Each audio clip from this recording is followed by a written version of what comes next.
സ്ഥായിയുള്ള സ്ഥലത്തേക്ക് അവിടെ ചെറിയ സംഘർഷമുണ്ട്. വോട്ട് ചെയ്യാൻ പറ്റാത്തവരും പോലീസും തമ്മിൽ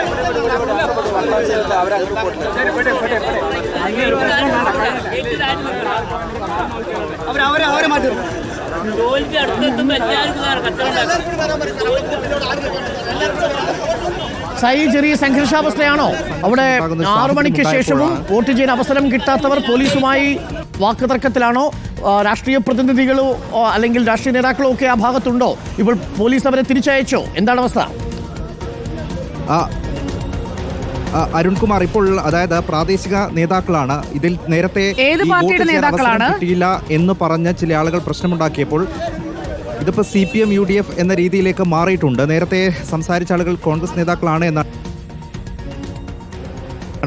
CPM നേതാക്കൾ വന്ന് ഇവരൊക്കെ വോട്ട് ചെയ്തവരാണ് എന്ന് പറയുന്നു. അതായത് സമയത്തിന് വരാത്തത് കൊണ്ടാണ് അവർക്ക് അവസരം നിഷേധിക്കാത്തത് എന്ന് പറയുന്നു. അവരുടെ പ്രതികരണം കൂടി വരുന്നു.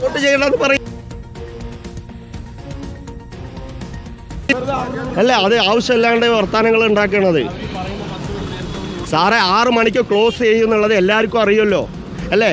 ഇത്ര മണിക്ക് വോട്ട് തുടങ്ങിയാൽ 6 മണിക്ക് ക്ലോസ് ചെയ്യുന്നുള്ളത് എല്ലാവർക്കും അറിയും.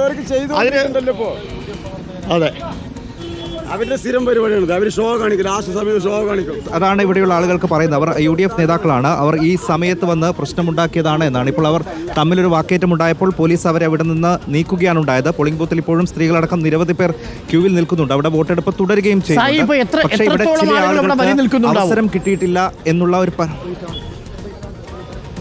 ഏകദേശം ഒരു 100-നടുത്ത ആളുകൾ ഇപ്പോൾ വരി നിൽക്കുന്നുണ്ട്. ഡോക്ടർ അരുൺകുമാർ, അവിടെ നമ്മുടെ പ്രതിനിധി സൈഫുനിസ അവിടെ തന്നെയുണ്ട്. സ്ത്രീകളും പുരുഷന്മാരുമായി ഏകദേശം 100-നടുത്ത ആളുകൾക്ക് ഇപ്പോൾ ടോക്കൺ കൊടുത്തിട്ടുണ്ട്. ഇവിടുത്തെ ഒരു പ്രശ്നം, രാവിലെ അവർ പറയുന്നത് ശരിയാണ്, രാവിലെ ഏകദേശം 1 മണിക്കൂറോളം വോട്ടെടുപ്പ് ഇവിടെ തടസ്സപ്പെട്ടിരുന്നു. അതിനുശേഷവും വളരെ മന്ദഗതിയിലാണ് പോളിംഗ് നടന്നത്. ചില ആളുകൾ രാവിലെ വന്ന് മടങ്ങിപ്പോയിരുന്നു. അവർ പിന്നീട് വീണ്ടും വരികയും ചെയ്തു. ഇപ്പോഴും അവിടെയുള്ള ആളുകൾ തമ്മിൽ അങ്ങോട്ടും ഇങ്ങോട്ടും വാക്കേറ്റം ഉണ്ടാകുന്നുണ്ട്. ആ ദൃശ്യങ്ങളാണ് കാണുന്നത്. ഇവിടുത്തെ പ്രാദേശിക രാഷ്ട്രീയ പാർട്ടി പ്രവർത്തകരാണ്. ഇതൊരു മറ്റു രീതിയിലേക്ക് സംഘർഷത്തിലേക്ക് പോകുന്നതിന് മുൻപ് തന്നെ പോലീസ് ഇടപെട്ട് അവരെ തിരിച്ചേക്കാൻ ശ്രമിക്കുകയും ചെയ്യുന്നുണ്ട്. അതായത് ഇവരുടെ ആവശ്യം അനാവശ്യമാണ് എന്നാണ് CPIM-ന്റെ നേതാക്കൾ പറയുന്നത്. UDF പ്രവർത്തകരാണ്. ഇവർ എല്ലാ തവണയും തെരഞ്ഞെടുപ്പ് ദിവസം ഈ രീതിയിൽ തന്നെ പ്രവർത്തിക്കുമെന്നുള്ളൊരു ആരോപണം കൂടി അവർ ഉന്നയിക്കുന്നു. ഈ നേരത്തെ സംസാരിച്ച ആളുകളൊക്കെ വോട്ട് ചെയ്തവരാണ്. ഒരു 4 പേരാണ്. അവർക്ക് രാവിലെ വന്ന് ഇങ്ങനെ വൈകുന്നത് കൊണ്ട് അവർ മടങ്ങിപ്പോയി. അതിനുശേഷം ഇപ്പോൾ വൈകിട്ട് വരുമ്പോഴേക്കും ഇവിടെ ഗേറ്റ് അടച്ചു. അതുകൊണ്ട് അവസരം വേണം എന്ന് പറഞ്ഞത്. അവർക്ക് വേണ്ടി സംസാരിക്കാനാണ് ഈ പ്രാദേശിക നേതാക്കൾ എത്തിയത്. അപ്പോഴാണ് CPM-ന്റെ പ്രാദേശിക നേതാക്കളും കൂടി ഇവിടെ സംഘടിച്ചെത്തിയത്. അവർക്ക് അങ്ങനെ അവസരം കൊടുക്കാൻ കഴിയില്ല.